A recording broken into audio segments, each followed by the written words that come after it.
영문화의 상달의 노래 가요. 이렇게 정식히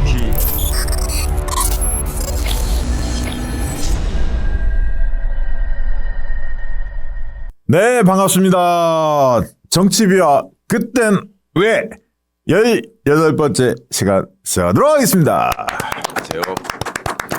네, 장인수 기자가 운영하는 저널리스트 최강욱TV 그리고 박시영TV가 함께 협업하는 방송입니다. 벌써 18번째입니다. 이거 언제까지 해야 할지 계속 투덜투덜거리는 최강욱 의원님. 이거 언제까지 해야 하는 겁니까? 아니, 그러니까 갈수록 박시영 TV를 더 안 보시는 것 같더라고 내가 보니까. 우리 거는 좀 보시고, 그죠? 아니요, 우리 지난주 거 뭐 9만 몇천 봤어요, 그래도. 그러니까 10만은 넘어야지 이 사람아. 자기네 그게 그 호스팅 채널인데. 야, 또 구사리. 뭐가 됐겠어? 또 구사리 그러면. 뭐가 이거 되겠어? 그래서 언제까지 하자는 거야 도대체? 그러니까 당신이 김성훈이야 지금. 그래서 네가 지금 볼모로 지금 우리를 20회까지 합시다. 20회. 예, 20회까지는 이제 세 번만 하면 끝나는 거고. 근데 여러분들이 판단을 해주시기 바랍니다. 여러분들이 요즘에. 의견을 좀 주십시오. 뭐 말로만 재밌다고 하시면서 뭐 계속 해달라 이러지 마시고. 그 얘기는 뭐 좀 성의 있는 거 좀 보여달라. 보시는 분만 보시지 사실 이거 뭐 알려지지도 않고. 아니야, 알려지긴 좀 알려졌더라고. 뭘 이제. 어디 알려줘. 맨날 유시진 이사장님 얘기만 하고 뭐. 나한테 그때는 물어보는 사람 한 명도 없더라. 아니, 나 지난번 오창석 들었다니까. 이게 지금 이제 광고가 없잖아요. 우리가 녹화 방송 하니까 주로. 녹화 방송 광고 잘 안 붙거든. 생방송 해야 광고 없는 건 장점이지 뭐. 그렇죠. 이제 녹화 방송 광고가 없어서 여러분들이 슈퍼챗이라도 세 군데 보시는 채널에 좀 많이 보내주시면 아마 최강욱 의원이 저런 이야기를 안 나올 것 같은데. 슈퍼챗을 보내실 수 있나요? 보낼 수 있어요. 예. 저희 녹화 방송이긴 합니다만 보낼 수가 있습니다. 당일날 생방송 보는 와중에 많이 보내주십시오. 그래서 최강욱 TV 많이 보내주시고 장인수 TV, 저널리스트 많이 보내주시고 박시영 TV도 좀 많이 보내주시면 당분간 저희가 유지할 수 있을 것 같습니다. 탄핵 때까지 해야 할지 아니면 조기 대선까지 해야 할지 아니면 그 뒤로도 계속 해야 할지는 모르겠는데 아무튼 오늘 이제 다룰 주제는 내란 관련해서 언론의 장난질이 워낙 심한데 이 부분에 또 최강욱 의원이 본인은 준비 안 하면서 시켰어요. 이런 거 하자. 그래갖고 장인수 기자가 진짜 뼈 빠지게 고생해서 뼈 빠진 건 아니고요. 준비했습니다. 어떤 식으로 오늘 접근할까요? 뭐 본격적으로 들어가기 전에 한 마디씩 하고 들어가죠. 언론 진짜 뭐 여기 뭐 나훈아까지도 막 등장하고 요즘에 난리가 아니던데 요즘에 계엄 관련해서 그러니까 내란 관련해서 그 내란 선동에 가담하고자 막 이렇게 여기까지 그 욕구가 차오른 언론들이 있는데 그런 얘기를 누가 해주는 사람만 있으면 막 득달같이 가가지고 다 기사화를 시키는 거야 내가 보기에는. 맞아요. 김은국 가지고 그랬지. 걔는 또 캐나다 사람이라며 한국 사람도 아니고 네, 국적이. 국적이 하나도. 네. 그러더니 또 나훈아 씨 가지고 어쩌고 하는데 저는 아니 그런 분들도 의견을 낼 수 있고 연예인들이 또 건강한 정치 의식을 가지고 사회에 기여하는 방식도 얼마든지 있을 수 있는데 지금 이 상황에서 지금 양비론을 얘기한다거나 무슨 내란 아니 계엄이 필요했다고 한다거나 이거는 범죄적 수준의 발언인데 그렇죠. 그거를 그냥 무슨 화제 얘기인 것처럼 하는 게 이게 대한민국 언론의 지금 수준 아닌가 현실 아닌가 그런 생각이 좀 들어요. 아니 그리고 그 무엇보다 뭐 종편도 마찬가지고 공중파 뭐 통신 채널들 다 마찬가지인데 여야 정치인 아니면 여야를 대표하는 진보 보수를 대표하는 뭐 정치 평론가들 불러갖고 각자 그 민주당 국민의힘 쪽에 가까운 주장들을 서로 펼치게 만드는 거야. 그러니까 이게 국민들이 볼 때는 정쟁의 싸움으로 인식되게끔 프레임을 짜고 있어요. 사실은 그게. 계속 그거 하고 있는 거죠. 그게 잘못된 거거든. 이건 뭐 예를 들면 변호사들이라든가 판사들이나 법률적으로 문제 있는 걸 정확히 짚고 이렇게 넘어가야 하는데 계속 여야 싸움의 그런 과정으로 몰아넣는 거야. 이 내란을 해석하는데 계엄을 해석하는데. 남편이 칼 들고 와서 아내하고 저 애들을 찔렀는데 피를 흘리고 있는 사람들 앞에 놓고 지금 부부싸움의 원인이 뭔지 살펴봅시다. 아내는 그동안에 계속 잘했는지 그러면 알아봅시다. 이따위 소리 하고 있는 지금 상황인데. 맞아요. 그 구호 자체가 막 사기 탄핵 내란은 민주당이 했다. 막 말도 안 돼. 어떻게 보십니까, 장 기자님? 저는 이제 우리도 선진 언론이 되려면 이런 정말 중차대한 문제에 대해서는 언론사들도 이제 각자 입장을 좀 밝히는 게 필요할 것 같아요. 지금까지 기계적으로 막 소개하잖아요. 하나씩 아니, 그러니까 하나씩.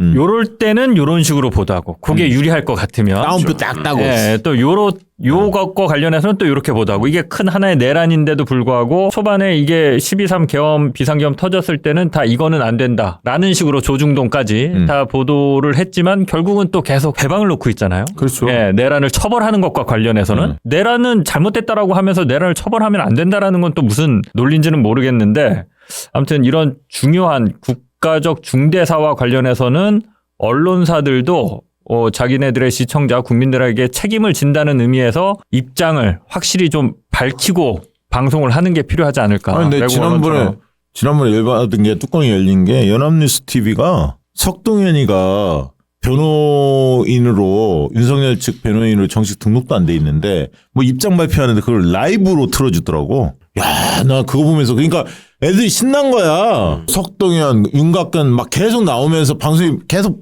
보도를 해주니까 라이브를 해줬다가 주요 그 뉴스 꼭지에 나와주잖아요. 그러니까 다운표 따서 뭐 그 사람들 이야기하는 그대로 자막에 나오고. 근데 장 기자님, 우리가 지금 경호처 경호관들한테 부당한 지시에는 응하지 말고 국민의 품으로 와라 이런 얘기들을 하지 않습니까?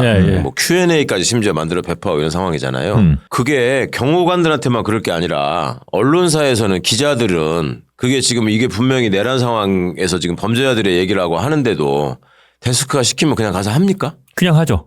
그러니까 왜 그러는 거예요? 뭐가 두려워서 그러는 거예요? 아니 이게 두려워서 그러는 게 아니라요. 아니 그러니까 지금 검사나 예를 들어서 저 군인들이나 뭐 경호관들이나 이런 애들은 그렇게 훈련이라도 받았다고 쳐. 검사 애들은 뭐 그렇게 하는 게 나한테 영달에 도움이 된다라고 피와 살로 느꼈다고 치고 다른 애들이야 절대 충성 어쩌고 하면서 막 이렇게 훈련을 하니까. 근데 기자들은 세상에 그 어찌 보면 자유롭고 싸가지 없이 돌아다닐 수 있는 직업인데 왜 그러는 거야 도대체? 잘리나? 아니 별 생각이 없어요. 별 생각이 없어요. 별 생각이 없어요. 너무 슬프잖아요. 네, 별 생각이 없고 별 생각이 있는 사람들은 이제 생각을 기사에 좀 담으려고 하는데 그 중에는 이제 조중동 같으면 조금 우클릭된 기자들은 그런 식으로 하는 거고 MBC나 이런 쪽에는 아무래도 좀 비판적인 기자들이 있으니까 그런 색깔이 조금 몇몇 기사들에서 나오는 거고 그 외에는 그러면 누가 다 쓰라는데 그러니까 부장이 예를 들어 정치부장 사회부장이 야 이렇게 써 그러면 그냥 다 위에서 결정돼서 내려옵니다. 아침 편집회의에서 전체적으로 그 방향이 다 잡혀요. 그러면 기자들은 거기에 대해서 그냥 순응하는 거죠.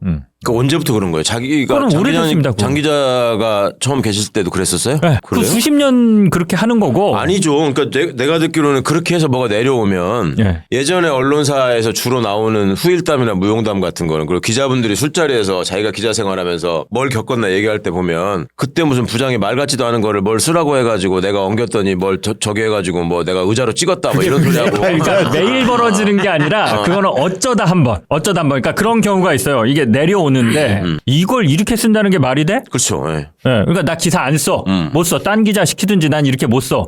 하는 경우가 예전에는 왕왕 있었어요.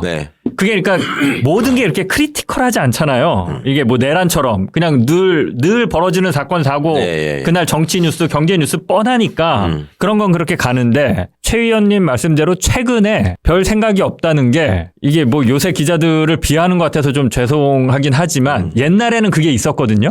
제가 본 거는 국장이랑 부장이 멱살 잡고 싸우는 것도 봤어요. 저는 그 얘기 많이 들었어요. 옛날 우리 또래 기자들한테만 해도. 국장하고 부장이 편집회의 하다가 서로 쌍욕하면서 싸운 것도 저는 봤어요. 제가 1년 차 때. 지금은 없어요. 그런 모습이. 언론사 내부에 없어요. 아예. 그런 사람들은 없어요. 주로 이제 대한 언론으로 다 그러니까 이게 뭐 제 좀 면 세우는 것 같아서 그런데 그런 거죠. 디올백을 하지 마. 그러면 사표 쓰고 나와서 하는 거지 뭐. 더 이상 뭐 거기서 싸워봐야 뭐 의미도 없는 거고. 슬픈 현실이.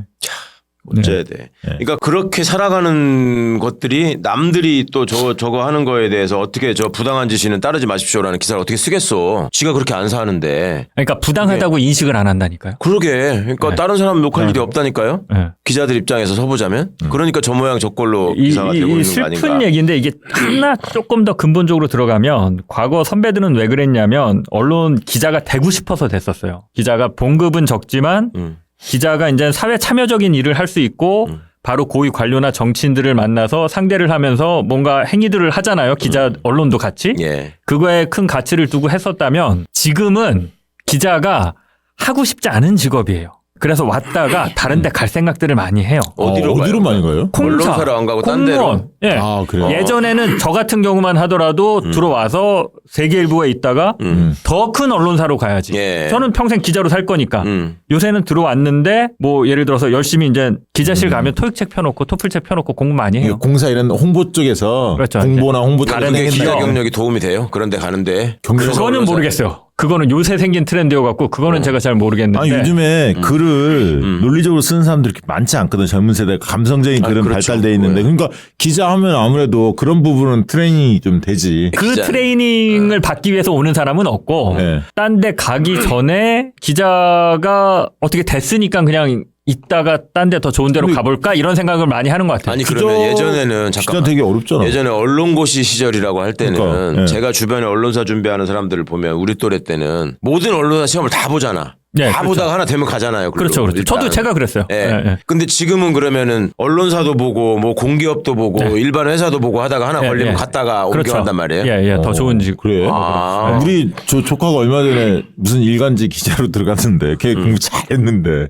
그러니까 뭐 기자가 되고 싶어서 오는 친구들도 있겠지만 이렇게 요새는 보면은 내가 꼭 기자가 돼야겠다. 기자로서 뭔가를 이루어야겠다. 기자를 하면서 보람을 느껴야겠다라는 것보다는 개인의 행복을 생각하면 기자는 좋은 직업은 아니에요. 그건 그렇죠. 예, 예. 알겠습니다. 자, 이제 본격적으로 한번 좀 다뤄보죠. 내란 관련해서 언론이 어떻게 장난질을 쳤는지 예. 좀 짚어주시죠.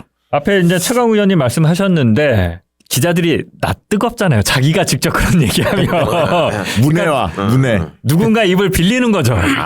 누군가의. 그렇죠. 예. 예. 그게 별로 의미 없는 건데도 확대 재생산이 되죠. 이제 대표적인 케이스 나훈아인데 한국경제. 예, 한국경제 저기 제목 보면 예. 소신 발언이라고 돼 있죠. 그래요. 예. 예. 여러분들이 잘 모르시는데 요거 하나 설명드리고 갈게요.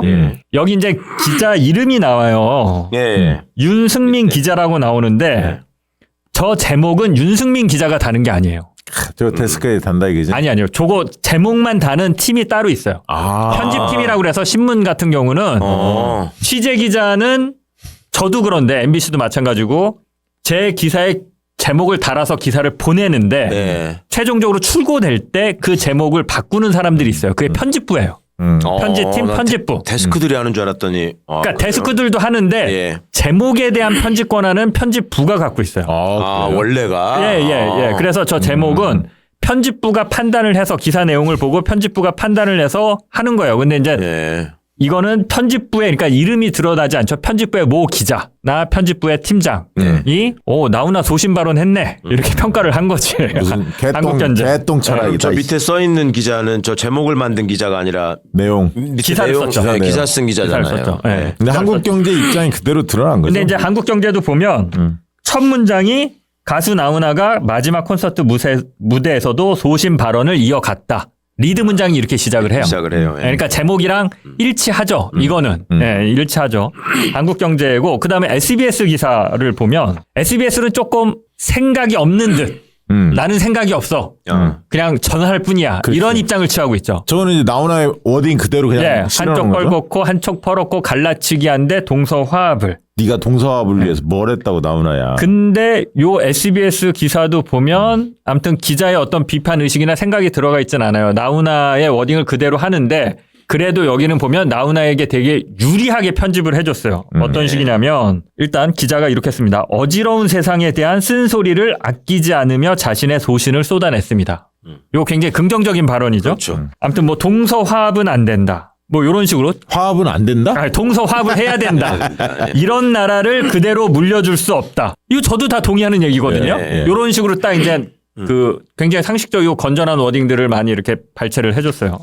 다음에 이제 한겨레의 기사를 보면 한겨레는 확 제목에서부터 비판적인 느낌이 들어가는 게 XX가 나오죠. 그러니까 나훈아가 사실상 이제 욕설을 한 건데 그렇죠.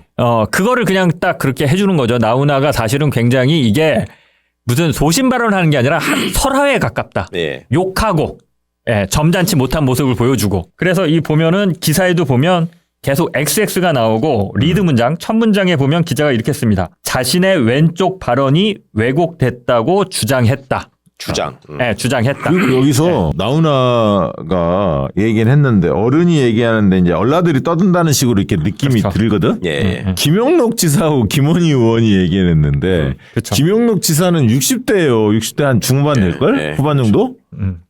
나이 차이가 그렇게 많이 나지도 않거든. 예. 근데 깔아문 게 얼라들이 한 것처럼 예. 자기만 어른이고. 한겨레는 뒤에 보면 이제 김영록 전남지사의 얘기도 뒤에 붙이고 저 리드 문장은 애초에 쓴 기자가 쓴 거에 손을 안 대요? 데스크들이 되죠. 그쵸. 데스크들이 그럴 것 같아. 바꿉니다. 그거는. 마음에 안 들면. 근데 요 기사는 그렇게 크게 위해서 바꿨을 것 같지는 않아요. 그렇게 중요한 기사는 아니고 인터넷용 다들 보통 기사들이거든요. 그러면 이제 거의 기자들이 쓴 대로 나가긴 하는데 한겨레는 아무튼 뭐 다소 허황된 주장을 하기도 했다.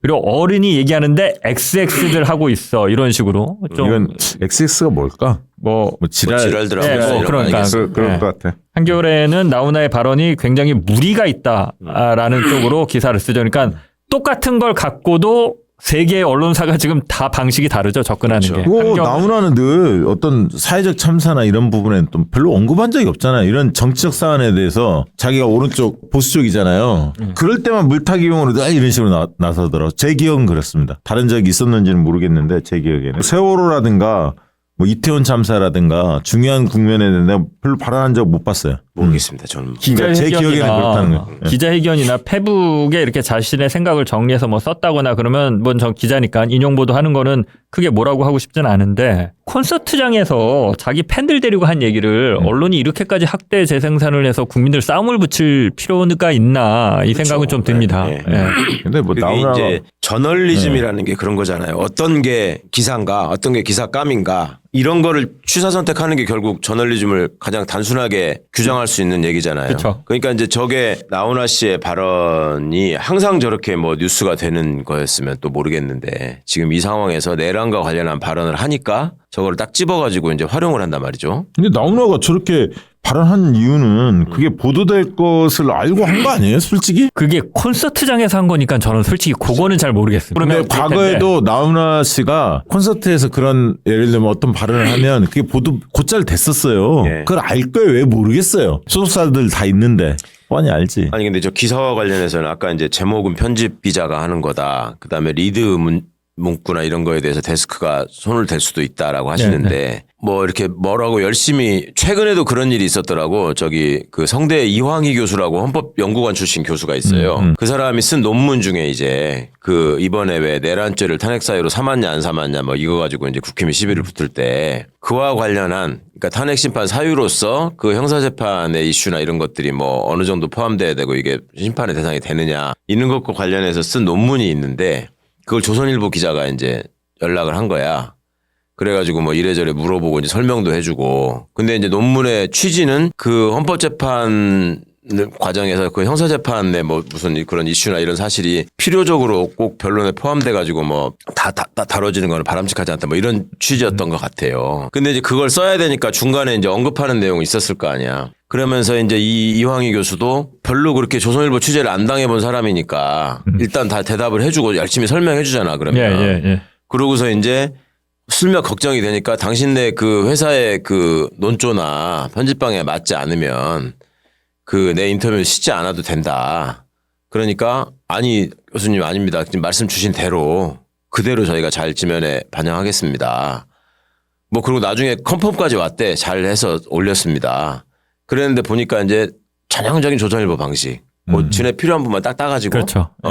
이런 교수도 이거는 좀 잘못됐다고 논문에 쓴 게 옛날에 있었다. 이 사람이 막 헌법연구관 출신이고 막 인정받는 소장학자다 막 이런 식으로 써놓은 거야. 그러니까 본인이 너무 기가 막혀가지고. 맞아요. 그러니까 이제 그런 일들을 많이 당한단 말이에요. 저도 많이 당해봤고. 언론 그거는 언론 인터뷰 그러니까 하기 싫다니까. 그거는 편집부의 문제가 아니라 그거는 기자가 그치. 기사를 쓸 때부터 기사를 작성해서 취재가 들어가는 시점이면 이 기사를 어떻게 쓸지 기자의 머릿속에 다 있을 거 아닙니까? 그렇죠. 설계도가. 네. 그렇기 때문에 그거는 기자가 교수한테 거짓말한 거짓말한 거잖아요. 거로 봐야 돼요. 그죠. 그거는 뭐 데스킹 과정에서 고치는 게 아니라. 그러니까 당하는 사람 입장에서도 그 느낌이 분명히 있거든. 근데 그렇게 뻔뻔하게 거짓말을 그 조선일보는 그걸 가르치나 봐. 내내 그렇게 하거든. 근데 그러고 나서 이제 너 이거 뭐 하는 짓이냐? 왜 네가 얘기한 너 나한테 몇 번 약속하지 않았냐? 이렇게 하면은 그러니까 그게 아니라 데스크가 뭐 이걸 고치는 바람에 이렇게 나온다고. 아니 그렇게 하면 안 되고요. 그래서 이제 그런 거 하실 때는 이게 뭐 언론 취재 당하실 분이 많지는 않겠지만 기사를 그러면 보내고 컨펌을 받아라. 네. 그렇게까지 얘기를 해야 돼요. 조선일보 같은 데는. 인터뷰할 때 내가 어떻게 들어가는지를 나한테 최종 컨펌 받아라. 아니면 빼라. 예, 아니면 빼라. 처음에 인터뷰를 해주는 조건으로 예, 그렇게 가야 맞네. 돼요. 참 예. 웃기는 게 뭔 줄 알아? 예전에 내가 조중동은 아니고 보수의 마이는 뭐 국민인가 문화일보인가 내가 세계일보인가 정확히 생각은 안 나는데 하여튼 그런 데서 독점 인터뷰를 싣고 싶다. 열린민주당 대표 시절에. 그러면서 이제 한국일보였나? 뭐 하여간 그러니까 그런 류의 신문에서 하여튼 발언 내용 그대로 첨삭하지 않고 그대로 뭐 한 면에다 다 실을 테니까 그걸 해달라. 뭐 이런 얘기를 제안이 왔어요. 그 자기들 깐에는 너 같은 군소정당 대표한테 우리가 이 한 면을 허락해가지고 인터뷰를 한다라는 거를 영광으로 생각해라. 뭐 이런 취지였어. 그래서 내가 나는 그런 영광 필요 없고 굳이 뭐 그 당신들하고 하고 싶은 얘기도 없다. 그랬더니 매달려 이제 꼭 해달라. 그 지면이 한계가 있을 텐데 이걸 왜곡하지 않고 그대로 싣는다는 보장이 어딨냐. 그랬더니 저희를 믿어달라는 거야. 그래서 그럼 그렇게 하지 말고 인터뷰하는 장면을 우리 보좌진들이 다 영상으로 녹화를 하겠다. 그래가지고 너네 기사 올리는 시기에 그 인터뷰 영상을 내가 최강욱 TV로 올리겠다. 그러면은 기사도 나가고 이걸로 해서 다 확인이 되지 않겠냐. 안 한대. 절대 안 한대. 안 한대요? 안 한대. 딱 그러니까 그걸 다 중단됐어요. 처음부터 다른 생각을 했던 거죠. 그렇죠. 네. 그러니까 그런 사기를 치면서 만나보니 정말 악마였다. 그러니까 사실 제가 이제 취재윤리로 비판을 많이 받는데 가장 기본적인 취재윤리는 거기서 시작하거든요. 예. 내가 당신을 인터뷰하는 이유, 당신의 워딩이 필요한 이유, 예. 그리고 어떤 워딩이 필요한지 이 기사가 어떻게 나갈지를 사실대로 설명하는 게 취재의 출발인데 네. 대한민국은 사실 대한민국 기자들은 그것과 관련해서 굉장히 부정직한 경우가 많죠. 특히 신문들이 많이 그래요. 신문들은 정말 쭉 할 것처럼 하고 딱 그 멘트만 땄는데 그렇죠. 전혀 이건 내가 그렇게 들어가면 안 되는. 예, 내가 어느 생각 예를 들면 최강욱이 이재명 욕하고 있어. 그런 거예요. 내 멘트 어느 한 부분만 딱 따면 그렇게 될 수 있잖아요. 그렇죠. 예. 맨날 정청래 뭐라고 하잖아. 둘이 사이 좋으면서도 맨날 그 방송에서 장난을 치잖아. 살짝 진심 같기도 하고. 많이 진심해, 많이 진심해.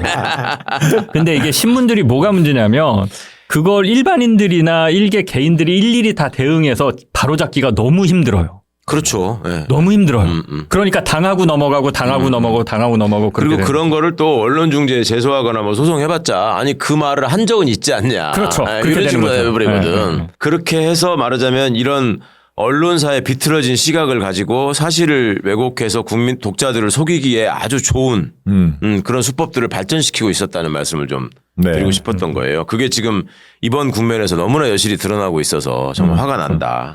이번에 보니까 진짜 조선일보하고 동아하고는 확실히 다르더라고.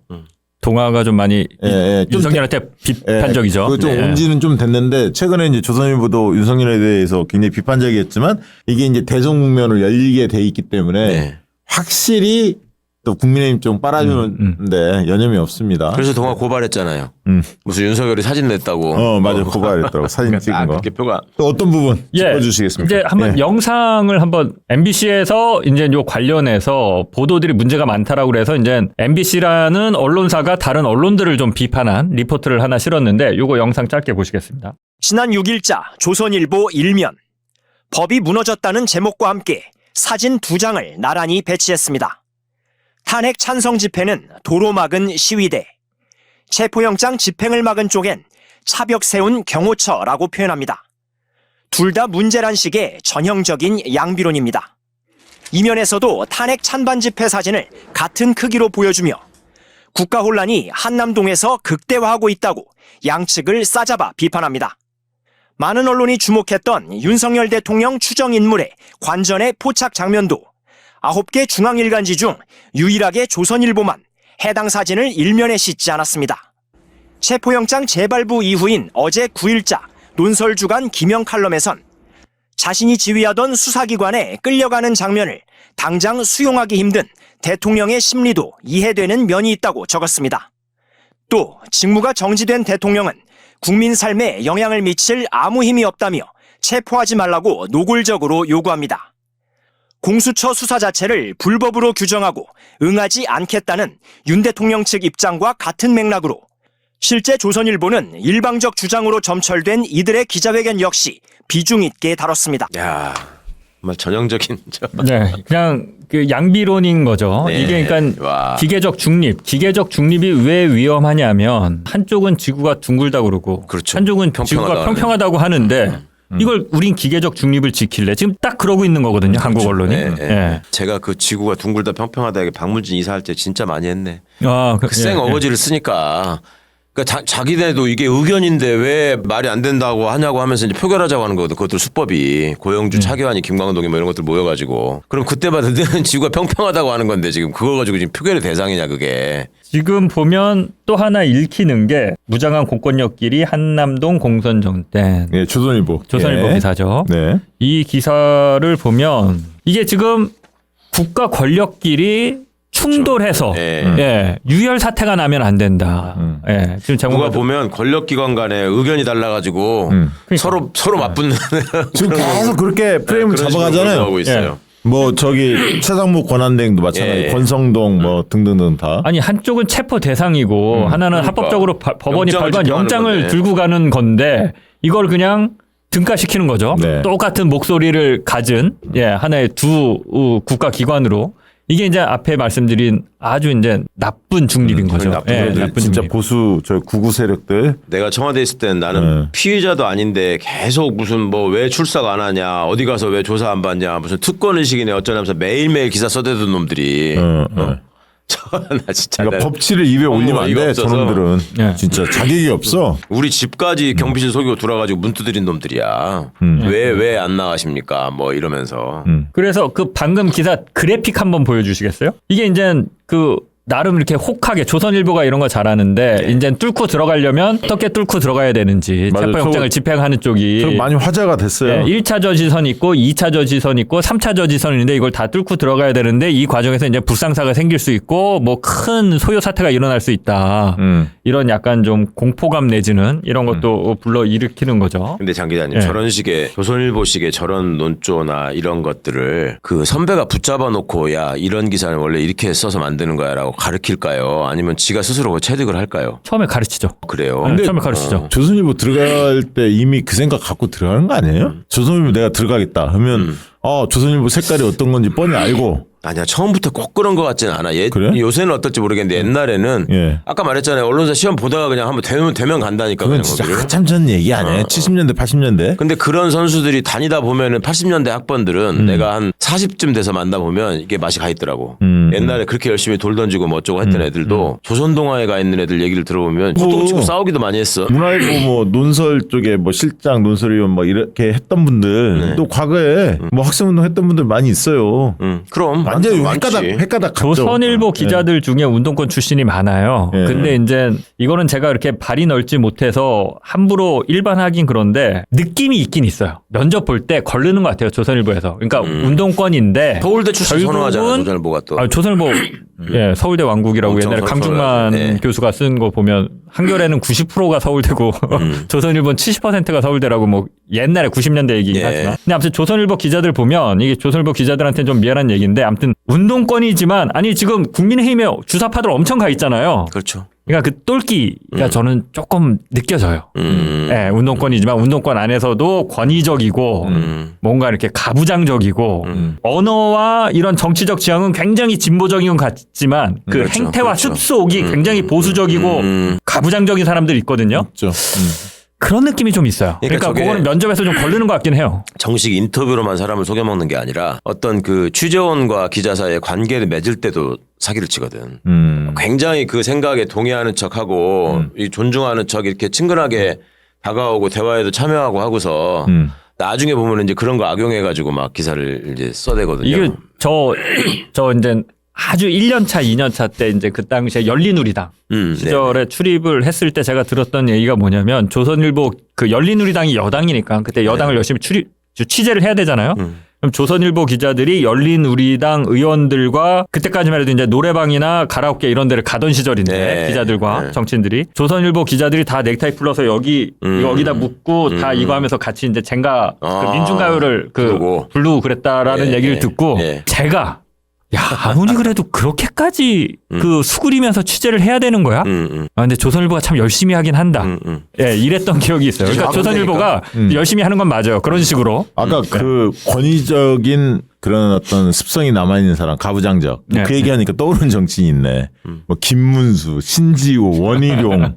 그러니까요. 원래 다 그런 딱 그런 사람들이잖아. 한때 지향은 되게 진보적인 것 같지만 사실 그 사람의 내면을 들여다보면 마음 깊숙한 곳에서는 그 꼰대기질 어떤 권위주의가 남아있는 사람들이 있는데 이게 일반화하기는 어렵습니다. 근데 제가 만나본 조선일보 기자들은 좀 그런 느낌이 있긴 있어요. 저는 참 경악을 했던 게 지가 기사를 애초에 그런 말을 안 한 거를 아까 말한 것처럼 일부만 따내가지고 이렇게 조합해갖고 완전히 엉뚱한 내용을 써가지고 이제 변호사 시절에 내가 언론중재위원회 제소해가지고 이제 저는 대리인이고 당사자는 따로 있었고 이제 미국에 있었던 분이라서 내가 저기를 하는 건데 그 기사를 쓴 본인이 조선일보 기자가 그놈이 와가지고 제가 그 교수님 정말 좋아하고 존경하는데 인간적으로 좀 오해하지 않으셨으면 좋겠다고 좀 전해주시죠. 이렇게 헤헤 웃으면서 얘기를 하는데 나는 진짜 이게 사람인가 뱀인가.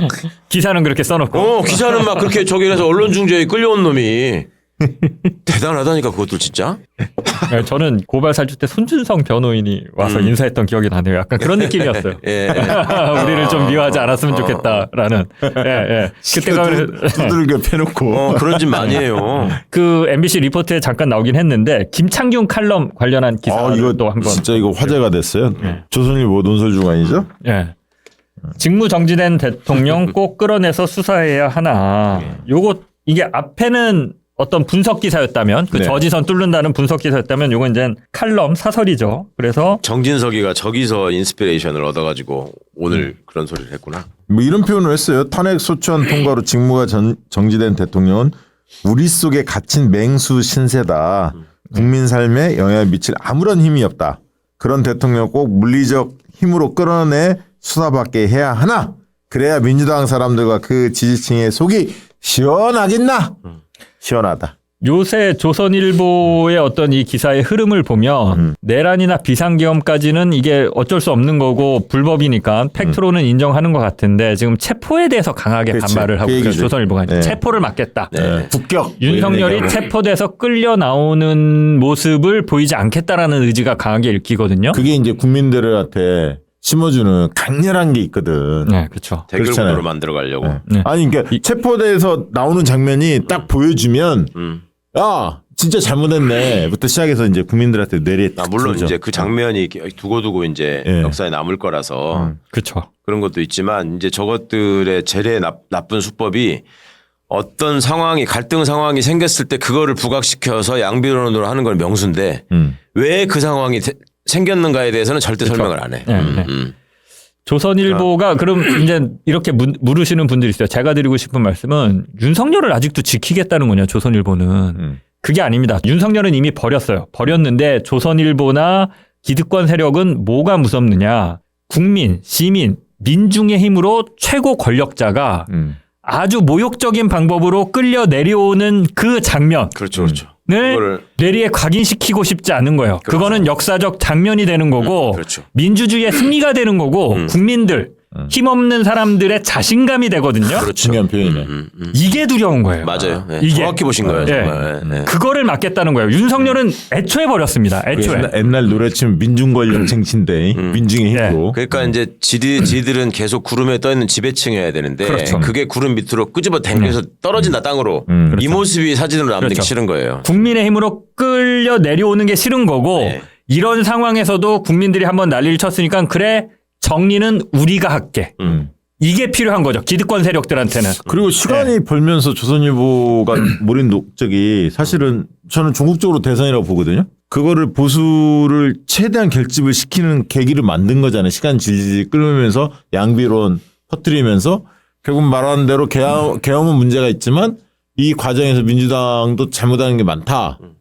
내란죄 뭐 이런 뭐 그다음에 혐중정서 이용해먹고 막 여러 가지 다 붙이잖아요. 딱지를. 그래서 이거는 이재명 대통령 만들기 위해서 민주당이 무리수를 두는 거다. 여기까지 지금 나가는 거거든. 네. 그러니까 이제 윤석열 지지하지 않고 뭐 이거 상관없고 어쨌든 윤석열 지지했던 과거 전통적 지지층을 최대한 결집을 시켜놔야 한다. 지금에서는 나중에 구속이 되고 탄핵이 되면 잘못했다라고 쇼를 한번 할 거고 보수 쪽에서 국민의힘 쪽에서 그렇게 넘어가야 하는 거 아닌가 이렇게 보는 것 같아요. 제가 또 준비한 거는 SBS하고 JTBC가 단독 보도를 되게 잘하고 있습니다. 여전히 예. 그 검찰발 단독 보도죠. 이른바. 내란 핵심 사령관들 후회의 눈물, 윤 대통령은 발빼기. 요 기사 보시면 여기 이제 JTBC 1월 8일자 단독 보도인데요. 이 곽종근, 이진우 이런 사령관들이 네. 검찰 조사 받다 울었다는 거예요. 예, 검찰이 이런 식의 언론 플레이를 잘해요. 이게 내용은 없어요, 사실 기사에. 그렇죠. 조사받다 울었다는 거야. 네. 예, 후회의 눈물, 참회의 눈물. 왜 그때 윤석열 말을 들어서 듣지 말걸 이러면서 눈물을 흘렸다는 거야. 이 삼성 장군들이. 네. 예. 그러니까 요게 국정조사에서도 지금 장군들 나와서 막 웁니다. 예. 이상현 뭐 공수부대 그쵸. 그쪽도 예. 그렇고. 이게 확 시선을 끌거든요. 예, 우리가 아는 그렇죠. 예. 그날 바로 다음날 박선원 의원이랑 그 김병주 의원이랑 가서 네. 이렇게 조그리 앉아서 뭐 다시는 우리 명령에 따르지 않겠습니다 했던 그 장군들이 결국은 구속돼서 이렇게 눈물을 흘렸다라는 거는 뭐라 그럴까 피의 사실 공표도 좀 피해갈 수 있고 검찰 입장에서 보면 예, 근데 우리가 수사를 이렇게 열심히 잘 추상같이 하고 있어. 생색도 낼 수 있고. 근데 검찰이 보면 이런 거 아주 잘해요. 제가 기자로서 보면. 맞아요. 예. 예, 진짜. 정확히 보셨어요. 예, 예. 요게 그러니까 피의 사실을 막 흘려주기도 하는데 그거보다도 이렇게 사이드로 먹히는 기사들이 있거든요.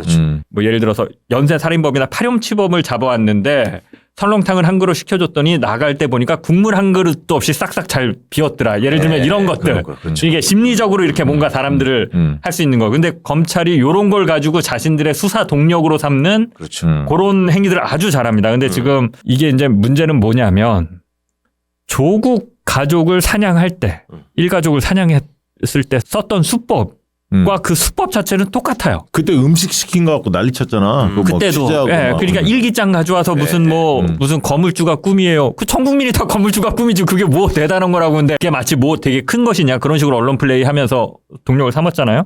근데 사실 검찰의 행태에는 지금도 바뀌지 않고 있다. 근데 다만 이거는 정당한 수사인 거고. 수사 자체가. 네. 범죄가 일어났으니까 수사해야죠. 수사기관들이. 조국 사태는 없는 사건을 만들어서 지들의 정치적 목적을 했던 거고 그 차이인데 제 친정인 MBC는 여기서 철저히 또 외면을 나가고 있어요. 안 줘? 안 줍니다. 픽을 할 때 네, 제가 몇 번 전화를 해봤어요. 답답해서 지금 JTBC 이렇게 치고 나가는데 계속 명태균 때부터 해갖고 계속 치고 나갔는데 MBC는 뭐 왜 안 되는 거냐 취재를 안 하냐 그러는데 자기네들도 하는데 안 준다는 거예요. 기관에서. 네. 지금 이 상황에. 네. 그 저쪽 윤석열 측에서도 못 오겠나 MBC는. MBC는 질문하면 아예 제끼는 거고. 네. 검찰 입장에서도 당연히 MBC는 안 주는 거고 지금 보면 그다음 또 보면 SBS 거 한번 볼까요? 이 SBS 경찰 연루계엄 수사 확대 서울청장 네. 대행 소환. 요것도 보면 뭐냐면 서울청장이 지금 구속됐으니까 대행이 있을 거 아닙니까? 네. 근데 그 대행도 검찰이 소환 조사했다는 거예요.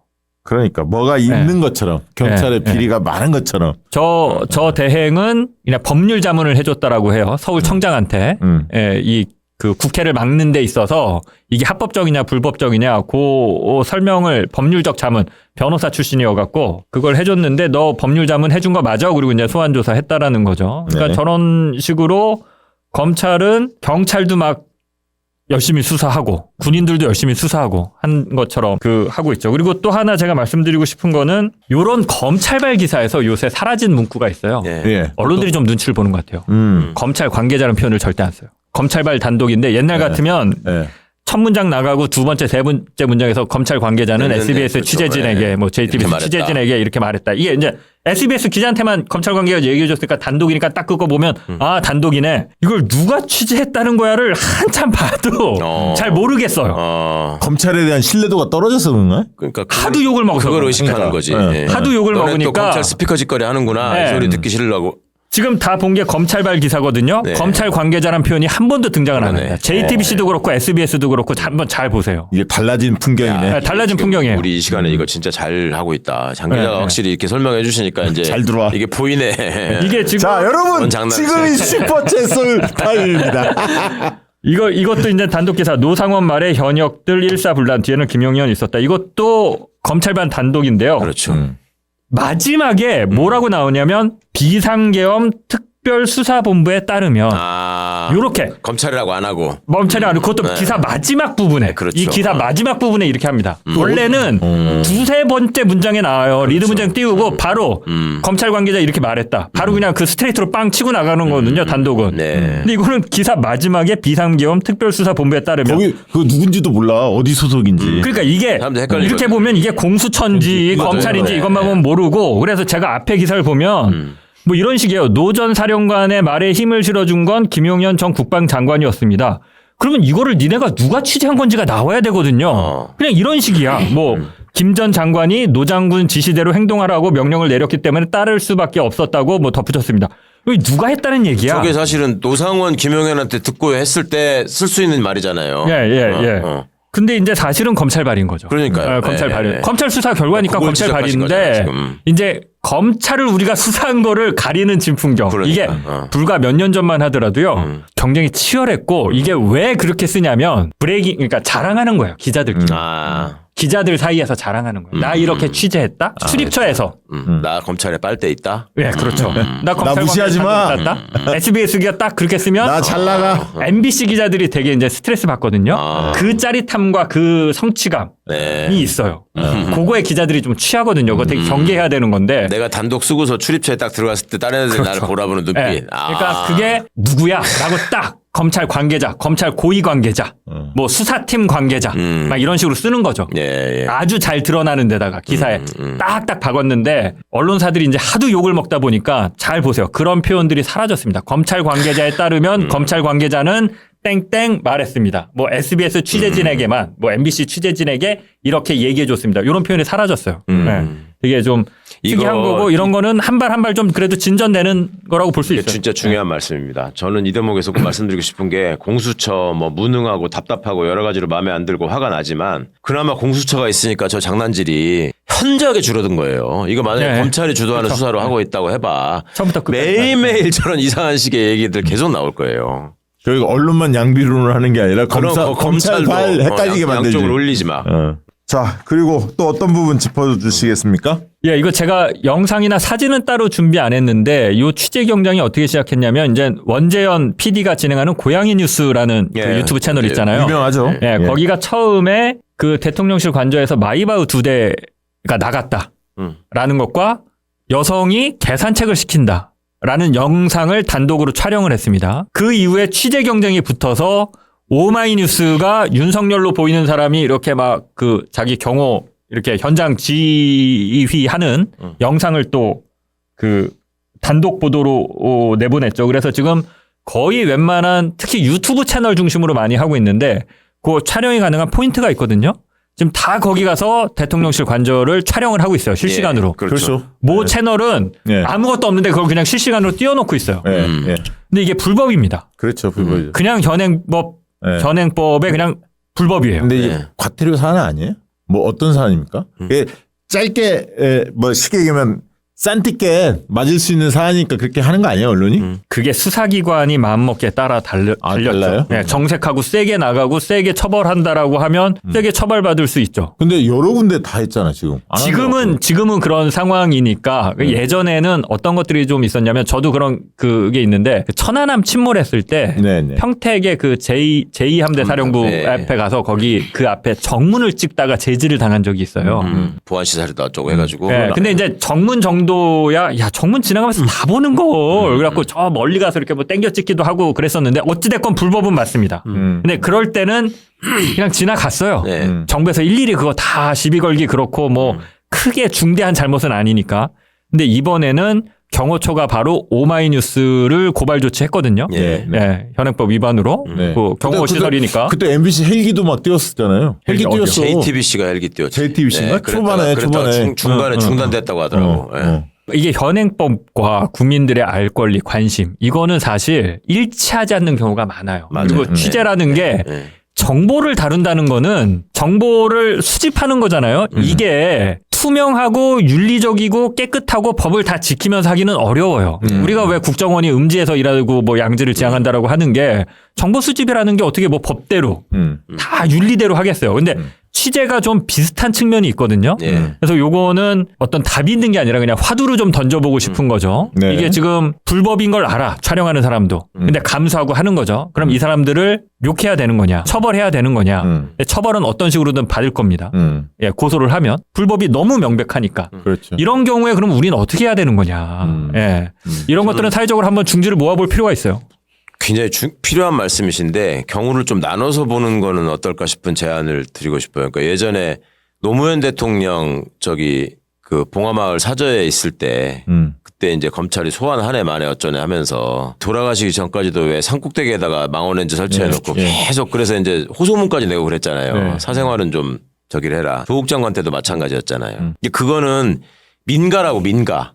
네. 근데 이거는 지금 공공시설이잖아요. 네. 그러니까 오히려 불법이라서 문제가 되죠. 그러니까 오히려 공공시설에 반대로. 대해서는 바로 무슨 보안구역이나 어쩌나면서 불법이라고 눈을 부라리고 진짜 헌법상의 기본권인 사생활을 그렇게 일상적으로 침해하는 거에 대해서는 별 얘기가 없이 그냥 그때 넘어가고 말았단 말이에요. 언론이 뭐 좀 심했네 이렇게 하고 말았단 말이에요. 사실은 사생활을 침해하면서 그렇게 저기를 하는 게 훨씬 더 악질적인 거거든.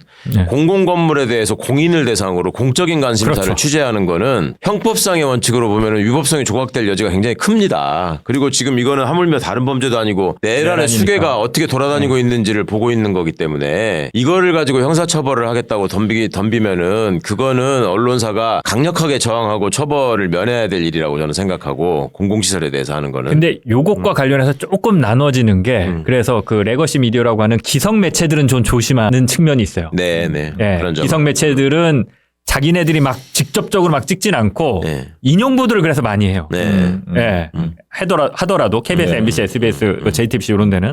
근데 유튜버 매체들은 그냥 적극적으로 아예 난 모르겠고 그렇지. 그냥 가서 찍어. 그리고 지금 다 찍어서 그렇죠. 아무것도 없는데 그냥 24시간 그거를 지금 그냥 유튜브 상에서 막 생방을 하고 있거든요.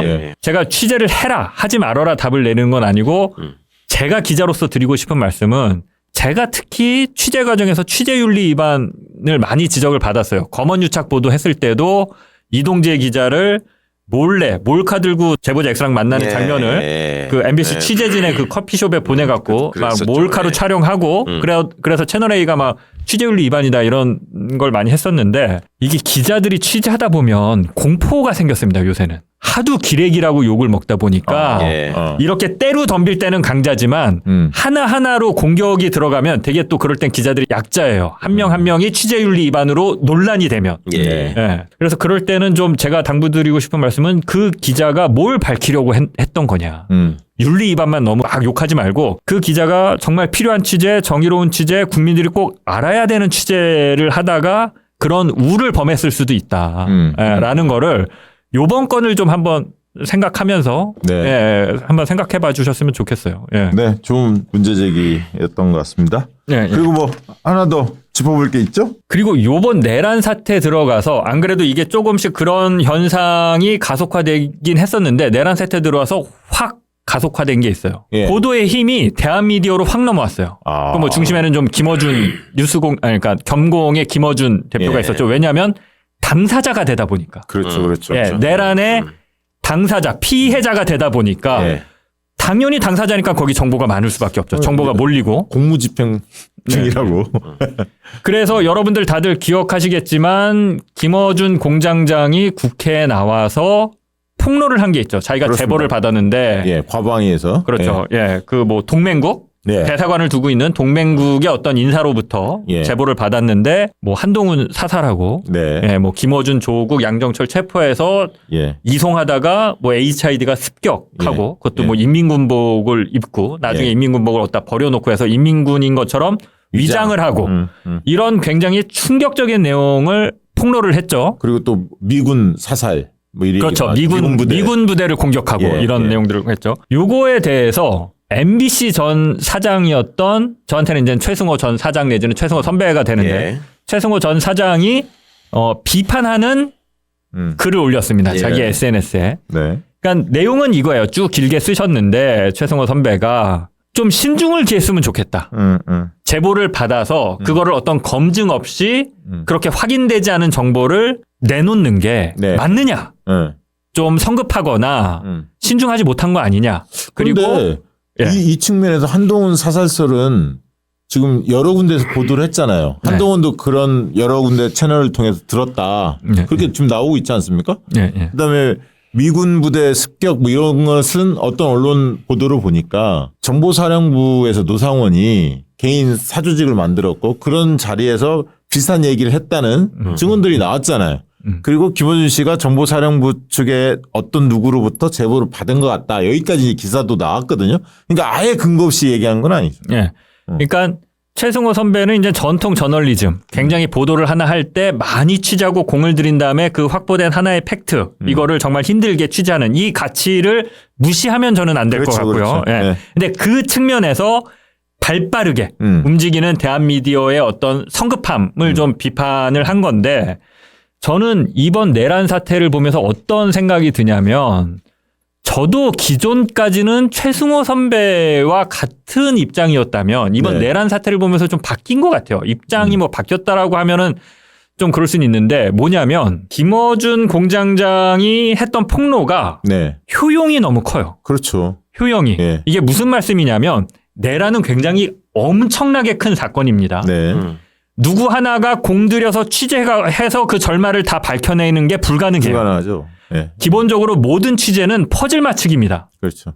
한 번의 취재를 통해서 모든 완벽하게 그림을 퍼즐을 다 맞춰서 딱 제시하는 경우는 거의 없어요.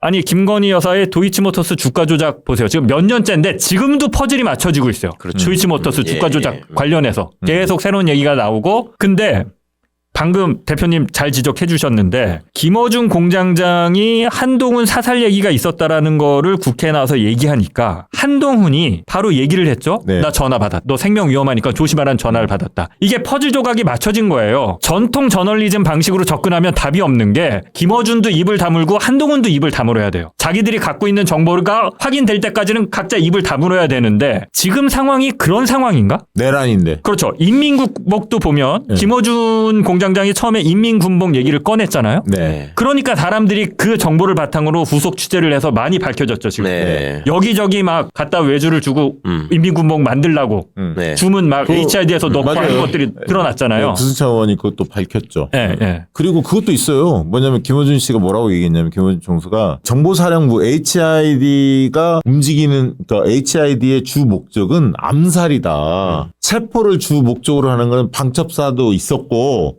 특전사도 있는데 굳이 왜 HID를 동원했을까? 그리고 그 사람들은 주로 인민복을 입고 소란을 일으키거나 암살이 목적인데 그래서 주요 정치인이나 주요 인물에 대해서 암살까지도 고려한 거 아니냐라고 의혹 제기를 한 거잖아요. 그렇죠. 그러면서 HID가 그래 방첩사하고 특전사하고 역할이 달랐구나 이런 얘기도 나오기 시작한 거거든. 예. 그러니까 이게 저도 다른 상황 같으면 이게 성급하게 너무 그냥 제보 하나 받았다고 바로 나와서 얘기하는 거 아니야? 내지는 기존에 이제 MBC 기자였던 그런 입장에서 저희 또 유튜버 또 뭐 하나 주워 들었다고 나와서 뭐 되게 뭐 단독인 것처럼 포장해갖고 떠드네 이랬을 텐데 지금 내란 사태에서는 이렇게 얘기했던 것들이 일단 얼추 다 맞아요. 맞아요. 네, 맞아요. 예, 이게 오보로 드러난 게 아니라 오히려 그게 성급했던 게 아니라 그게 맞아 들어가 그 후속에 나오는 정보들을 보면. 네, 지금 외환죄 네. 관련해서도 많이 그렇죠. 그렇죠. 네, 예. 외환죄도. 근데 그런 처음에는 보면 다 하나의 확인되지 않은 제보와 예. 폭로였죠. 예. 사실은. 예. 그렇게 근데 보면은 최승호 사장님은 왜 윤석열 사진 다른 사람들 다 그 관제에서 나온 거 다 네, 많다고 하는데 왜 만나요? 해서 문제 제기를 했지? 요것도 그러니까 전통 저널리즘에서 봤을 때는 예. 저 사람이 윤석열이라는 걸 최종 확인되지 않았잖아요. 그러면 이렇게 그 최강욱 의원한테 금방 물어보면 금방 아니, 하는데. 저기 PD 저널리즘에 이제 익숙하신 분이 있다 보니까 네. PD 수첩은 교차 취재를 해서 뭔가 그렇죠. 그림이 확실하게 네, 확인됐을 때 내보내잖아요. 그렇죠. 이제 그런 생각을 하신 것 같아.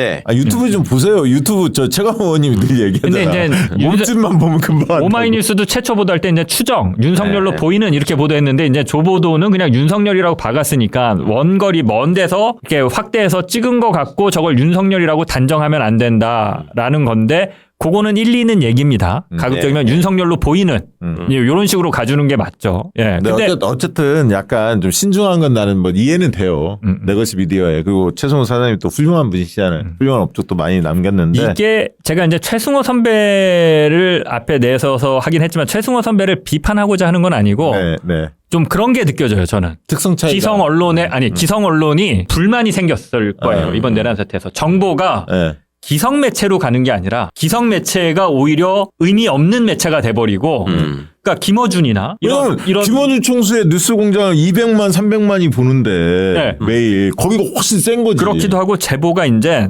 직접적으로 그 상임위에 있는 의원들한테 가요.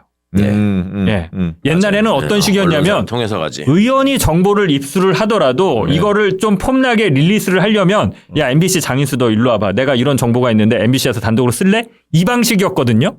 근데 지금 어떤 거냐면 국회에서 상임위에서. 정청래 의원이 그랬는데 상임위를 하다가 제보가 들어와. 그럼 지금 제보를 받았다고 그러면 그거를 얘기하면서 공무원 그 담당 공무원 일어나 보라고. 이거 맞냐고 지금 제보 들어왔는데. 예, 진짜. 이게 오히려 어떻게 보면 효율적이죠, 굉장히. 그렇죠. 그리고 의원은 바로 그 해당 상임위에서 해당 소속 기관에 확인을 할 수 있잖아요. 그러니까 데이지의 취지에 맞지 이게. 근데 기자들은 그게 시간이 걸리잖아. 네. 언론사로 갔다가. 그렇죠. 이게. 그래서 사실 저는 약간 그런 것도 느껴져요. 지금 기성 언론들이 좀 불만이 있을 거야. 지금 이 판에서 소외됐다는 불만이 좀 있을 것 같아요. 그 전까지는 우리가 주도했는데 보도는. 그래도 MBC, JTBC 많이 보잖아요. 근데 이게 약간 많이 보죠. 모순되는 지점이 있다고 제가 느끼는 게 과거에 언론개혁 법안에 대해서 이제 논의하고 소위 가짜 뉴스, 허위 조작 정보가 뭐냐 그거에 대해서는 좀 규제해야 되지 않겠냐라고 했을 때 그걸 개념 정의하기가 굉장히 어렵다. 그리고 그걸 통해서 오히려 언론의 자유가 위축될 우려가 굉장히 크다. 이게 이제 기자협회든 뭐 PD협회든 언론노조든 뭐 들고 나오는 일종의 공세점이었어요. 민주당 정부에서 이렇게 할 수 있느냐 뭐 이런 식의 얘기를 많이 했었단 말이죠.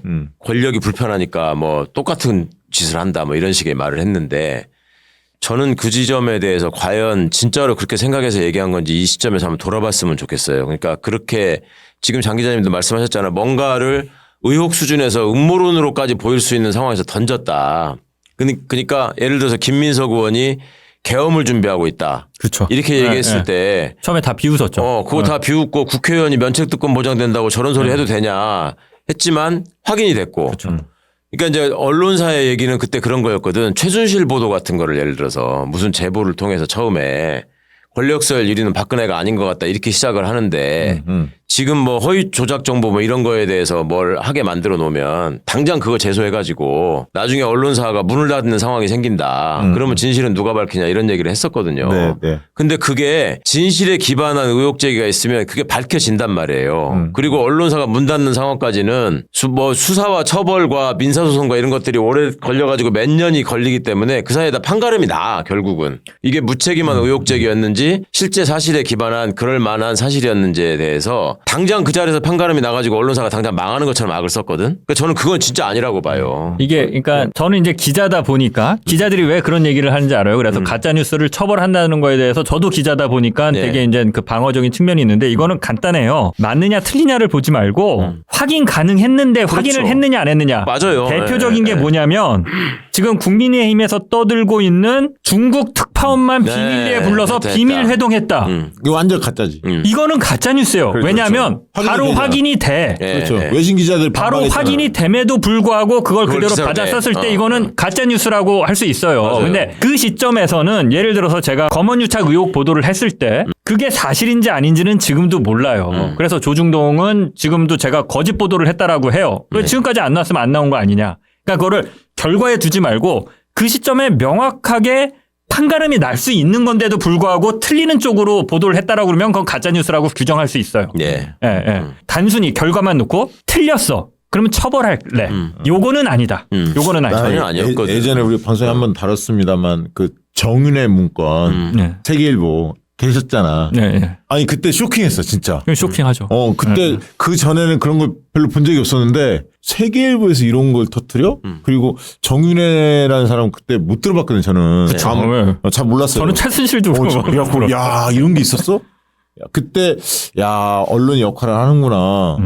그때 좀 인정을 했었습니다, 사실. 역할이. 그러니까 이제 오해를 좀 불식시켜 조금만 덧붙이자면 아까 이제 장 기자님이 예를 드신 이상휘 같은 사람이 발표한 뭐 중국 언론만 놓고 이재명 대표가 뭐 기자회견했다 이런 식의 얘기는 그 뉴스 가치가 없는 거죠. 그렇죠. 허위 사실뿐만 아니라 그러니까 그거를 보도하는 저널리즘의 태도를 문제 삼아서 그거는 나무랄 일이고 비판을 통해서 시장에서 도태시켜야 될 일이고 국민의힘 그걸 사과도 안 해. 그걸 형사처벌하겠다는 게 아니에요. 국민의힘 그때 사과도 없다니까. 허위조작 정보 가짜뉴스라고 하는 거는 그런 사실이 아예 없었는데 악의적으로 기자가 조선일보라는 그 어떤 매체의 공신력을 이용해 가지고 이재명 대표가 몰래 국내 언론들 다 배제한 채 그것도 여타의 해외 언론들도 배제한 채 중국 언론들만 놓고 기자회견을 했다. 그 과정에서 국격을 심히 손상시켰다. 이런 보도가 나갔다. 그거는 그러니까 그런 사실이 아예 없는데도 기자가 그걸 날조해서 쓰면 그거는 명백한 가짜뉴스로 처벌해야 되는 거잖아요. 그렇죠. 네. 그렇게 의혹 제기를 해가지고 나중에라도 보면은 뭐 중국하고 했을 수도 있는 거야. 이거는 아니라는 거지. 그거는. 그 정도 되면 구분을. 사과하지 않으면 이상희 의원 같은 거 윤리 제소하고 막 그러지 않아요? 아니 그리고 언론도 그거에 대해서 명백하게 책임을 묻는 비판 기사를 써야 돼요. 이게 뭐 하는 짓이냐. 국회의원이라는 위치를 이용해가지고. 그러니까 나는 너무 이게 어물쩍 넘어가는 것 같아. 요즘 워낙 큰 일들이 많이 터지다 보니까 열받았어. 어마어마한 일들이. 근데 그런 것들이 자꾸 적셔지면서 사실은 이재명 악마의 프레임들이 그렇죠. 강화되는 거거든. 이번에 저는 민주당에서 민주파출소 만들어서 세게 하고 있는데 국민의힘 지도부부터 발끈하더라고. 그러니까 이게 통하는 거야. 먹힌다고 저는 봐요. 예. 유튜브들 일반인들 중에서 악의적 댓글 다는 사람들 항공참사 이재명 대표 관련된 뭐 민주당 관련된 내란과 관련된 이런 거 대차게 대응을 하니까 긴장하고 있어.